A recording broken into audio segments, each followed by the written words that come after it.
Senhor Presidente, os meus cumprimentos, caras e caros colegas deputados, em nome do Grupo Parlamentar do PSD, gostaria de deixar um cumprimento à Senhora Diretora-Geral, a Doutora Sónia Ramalhinho, e agradecer-lhe de uma forma muito empenhada e profunda os esclarecimentos que nos trouxe, porque não posso deixar de dizer, contrariamente àquilo que é a posição do Grupo Parlamentar do PS, para nós PSD, a sua intervenção inicial veio consubstanciar aquilo que era a nossa ideia e a nossa intenção e a revelar o porquê da importância de a ouvirmos nesta Casa no âmbito das propostas que estão a ser apresentadas. E começava por dizer-lhe que na semana passada iniciou-se com a audição da EDREL, com a audição do Sr. Professor António Cândido Oliveira, um conjunto de audições.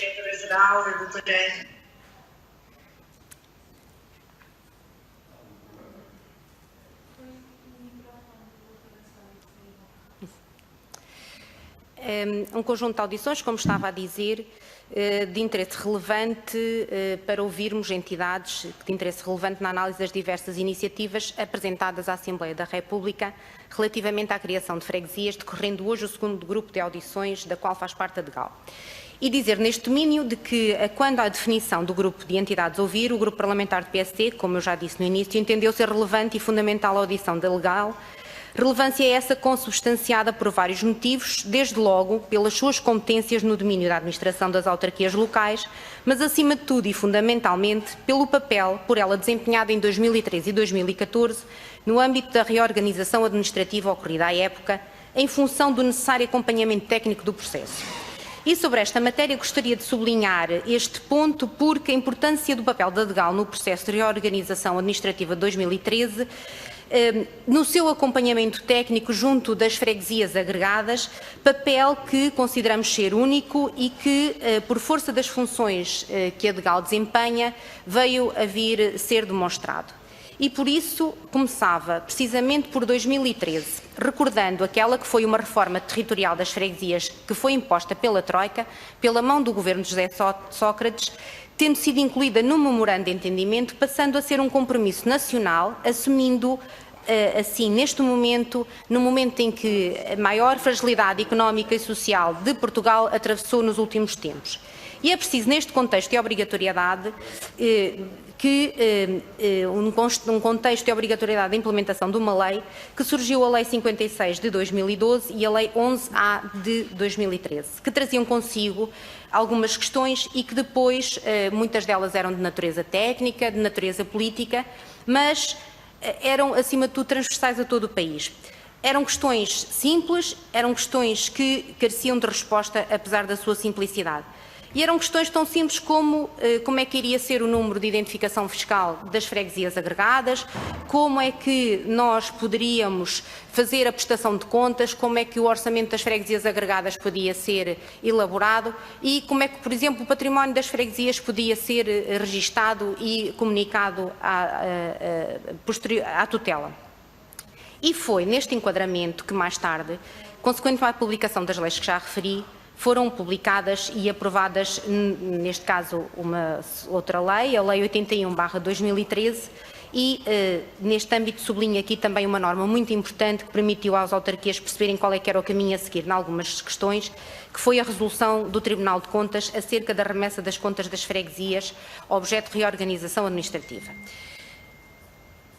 Importa ainda referir que, para o PSD sempre reconheceu o papel vital que as freguesias têm no desenvolvimento do território, na sua coesão, na defesa dos interesses dos cidadãos a que elas pertencem, sendo claramente um dos princípios principais para a democracia e um dos pilares principais para a democracia em Portugal. E sempre defendemos que o processo devia ser acompanhado e monitorizado, mostrando sempre a sua disponibilidade para melhorar e corrigir os aspectos considerados como relevantes, quer do ponto de vista político, quer do ponto de vista técnico. E chegados aqui, importa referir apenas mais um aspecto, que apesar de ser um compromisso assumido pelo PS no seu programa de governo, de que em 2016 iria proceder às alterações à lei,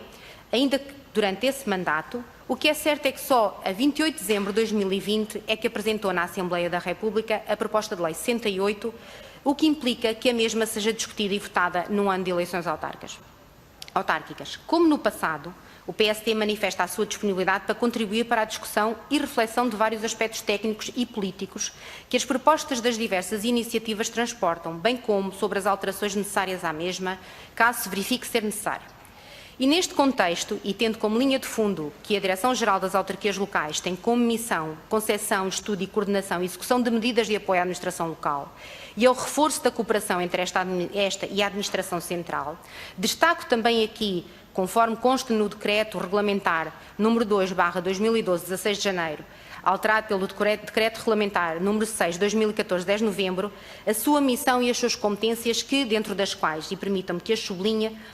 constam, nomeadamente, a participação na elaboração de medidas legislativas relativas à administração local autárquica e acompanhar e apreciar efeitos da respectiva aplicação, elaborar estudos, análises e pareceres. E também acompanhar o funcionamento dos sistemas de organização e gestão implantados na administração local autárquica e propor as medidas adequadas à melhoria das respectivas eficiências e eficácias, bem como acompanhar as atividades dos vários setores, conceber e desenvolver sistemas de informações relativos a autarquias locais e, Sr. Presidente, deixava as perguntas à Sra. Diretora-Regional. Sra. Diretora-Regional, gostaria de lhe perguntar se, à semelhança daquilo que foi a sua experiência em 2013, se entende que é importante considerar nesta nova proposta de lei algumas normas que em 2013, 2014 vieram a ser implementadas depois, mas que nós já sabemos que são comuns e são transversais, nomeadamente sobre a caducidade da deliberação de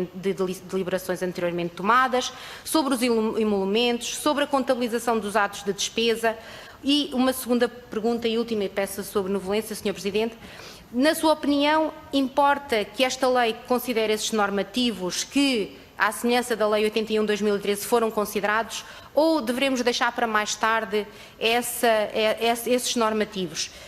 A DEGAL foi ouvida, já percebemos que só foram pedidos elementos mais técnicos que foram enviados por Excel, mas foi ouvida nesta matéria ou não? Muito obrigada.